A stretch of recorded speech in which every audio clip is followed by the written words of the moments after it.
Oh, it's the Whiskey Novice. What's this? Who are you? Dear Mr. Novice, as much as we appreciate the way in which you have treated us, we feel our time here has run its course. It is with heavy hearts that we must declare all whiskey-based intro shenanigans will cease and desist with immediate effect.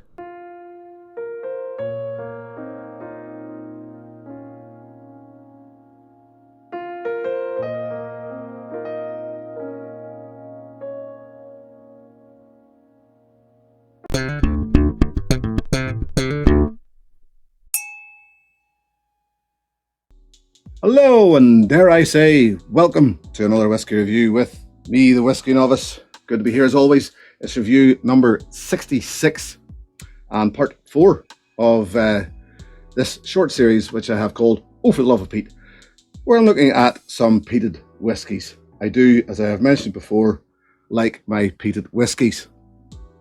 And if you're here watching this, there's a good chance you do too. So what have I got this time? Kilchoman Machir Bay. Oh, it's near gone. One I will be replacing. Another Isla distillery. Only set up in 2005. A very young distillery, actually. Founded in 2005. And this was their first core range release. Released in 2012. There was a few little bits and bobs come out before that, but this was the first core range.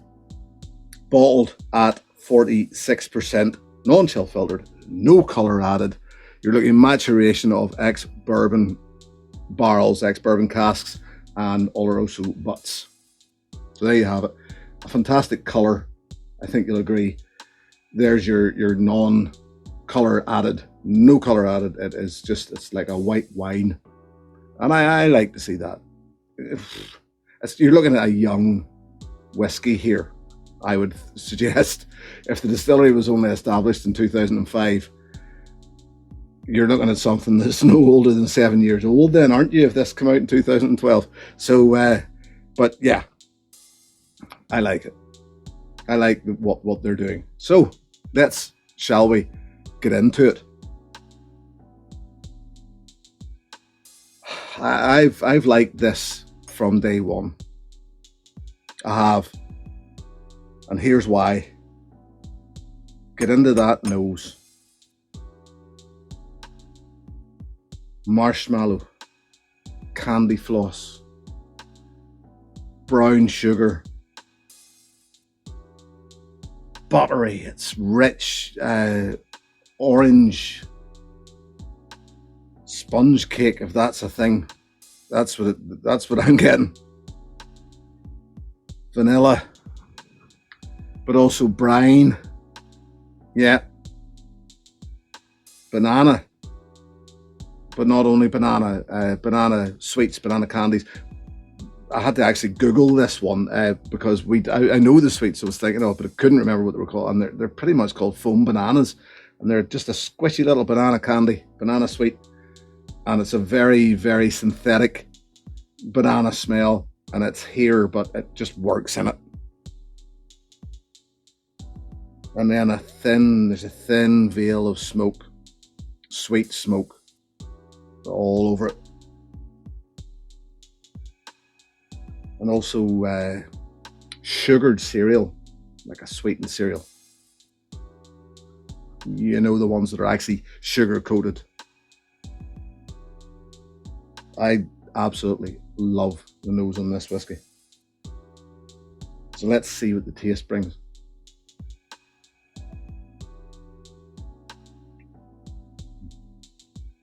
It's a salty but sweet delivery, like salted caramel.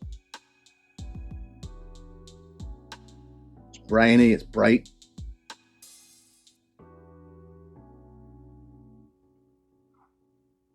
Citrusy.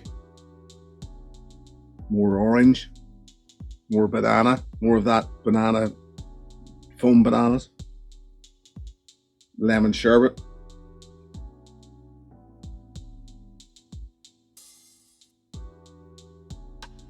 Creme brulee, because there's a slight burnt vanilla thing going on.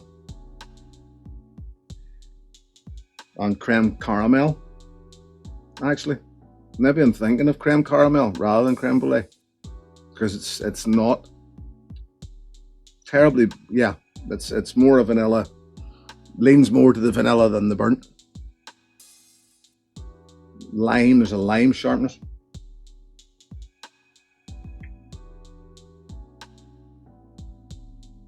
And then the smoke all comes at the back. You don't realise the smoke's there. You almost forget that this is a peated whiskey. You almost forget that there's smoke in that. It's there, it's a veil, it's there all the time. But there's just so much more going on as well. It's lovely. I do have liked, as I say, liked this whiskey from day one. The finish.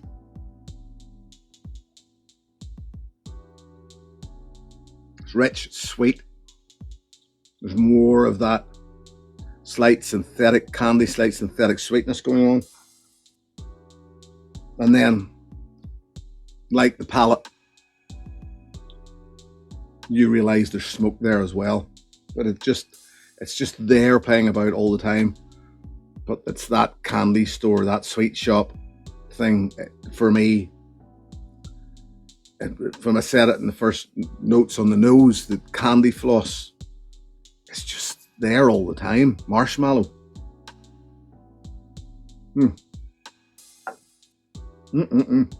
Love it. I'm going to add a little water. 46%. I can take it, but don't know whether I want to overdo it much. I do think it needs a little water, just a little. Here's what happens. Yeah.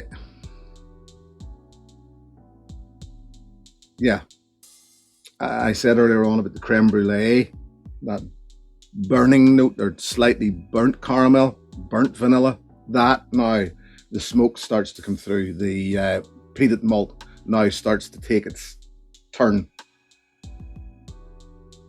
It becomes slightly more earthy. That marshmallow note, yet again, is toasted marshmallow. And even a hint of slightly burnt toast.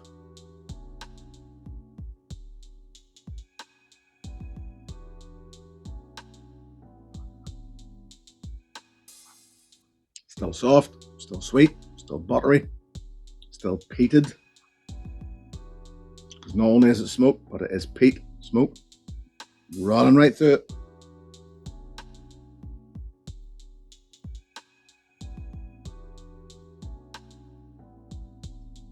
And the finish just becomes a little more gentle.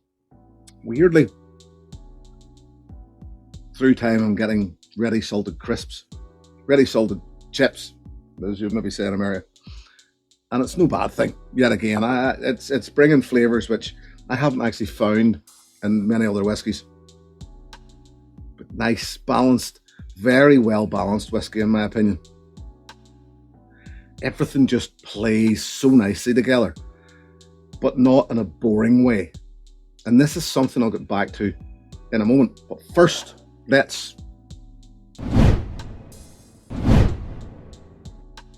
yes, if you liked this, then try this. One that I mentioned earlier in the series. Not because they taste similar, okay?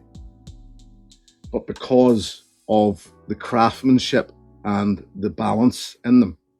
I did say about the Kilchoman heavily peated batch 2 that I thought it was well balanced. It just the peat smokiness is sort of played down, and everything else comes up to balance this thing out. And this is what I think about the Kilchoman Machir Bay as well. It's just so well balanced. Everything works and plays so well together that it just makes for a really, really unctuous, sweet, delicious whiskey in my opinion. I may be playing this up a little much. I don't think I can. Personally, I just really enjoy this whiskey. It just sits well for me. Before I actually finish saying anything, I'll get back. Yes, if you like this, I would recommend try Kilchoman heavily peated. I want to, just before I leave and before I go away from this series, etc., I do like this. I like peated malts matured with a sherry influence, and as I said earlier, this gets a little Oloroso sherry butt in the maturation. I don't know how much, I don't know how old this is, I don't know. Maybe had I done some more research, maybe had I contacted the distillery, they would have told me. I don't know, but I just know it works well for me. It was suggested to me give the Kilchoman Sanig a go because it has further maturation in sherry, and I bought a bottle. And to me, I'll review it at some point, but it just doesn't work as well as this. So there's obviously enough of the bourbon maturation in this to balance it better for my palate. I'm just putting it down to that's the way this is working. Now, before I leave the series, oh, for the love of Peat, I just want to talk about Peat briefly and my opinion on it.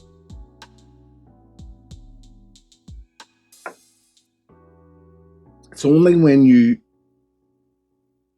compare Turkish Delight, sorry, not when you compare Turkish Delight, just get a hint of Turkish Delight off this. Just keeps giving. It's only whenever you, to me, if you can accept peated whiskey, if you can accept peated malts, if you can accept smoky whiskey, sit down and try one against the other and compare them, that to me you discover there's an awful lot going on. Peated malt smoky whiskey for me is something that the smoke, the peat, is just another flavour. It's just something that goes on in the background. Let's see what else is in there. And throughout this series, there's been 4 whiskies, and every one of them peated whiskies. To some people, they just get TCP, iodine, sticking plasters, band-aids. That's all they can find, and that's understandable. It is understandable. I'm not saying that they're broken or there's anything wrong with them. It's just that when you dive deeper into peated whiskies, sometimes for me that peat is what is actually pulling a balance into the whiskey. That is what is required to make it a good whiskey. And I've sort of left this one to the end of the series because for me it's almost, it's not the pinnacle of a peated whiskey, it's not the best peated whiskey in the world, but for me, to my palate personally, it's a bloody good one. And for this to just be a normal standardly dried, air dried malt probably wouldn't have worked. It took it to be a peat dried malt, smoke dried, to bring balance. And I know through chatting to distillers, through chatting to people within the community, that barrels, peated malt barrels, etc., are used to bring balance to whiskies which aren't using peated malt, etc. So it's a wide world. It really is. If you're new to whiskey, if you can cope with peated whiskey, I recommend dive in, get your palate used to it, and see what's there, because it opens a much wider world. I do feel, to me, it's not actually, as I said earlier, people that can't drink peated whiskey because they just can't get with it, I actually feel for them. And I'm not being, I don't mean to sound patronising when I say that. I genuinely don't, because I know there's an awful lot of people, and I just feel for them, because to me they're missing out on something. They really are. This one, I don't know whether I mentioned it or not. It can be, for a non-age statement whiskey, it can be a little pricey. I've seen it as low as the sort of low £40. up to around £55. It's dear enough for an unaged stated whiskey, but to my palate, this is an absolute belter of a peated whiskey. There you go. Can't really big it up much more than that, can I? Listen, thank you very much for joining me. Thank you very much for joining me during this series. It's been a pleasure to do, an absolute pleasure to do, because I do like peated whiskey. I've really enjoyed sitting down with these whiskies, doing the tasting notes, sampling them, and reporting my thoughts to your good selves. Thank you for joining me for it. I'll be back the next time.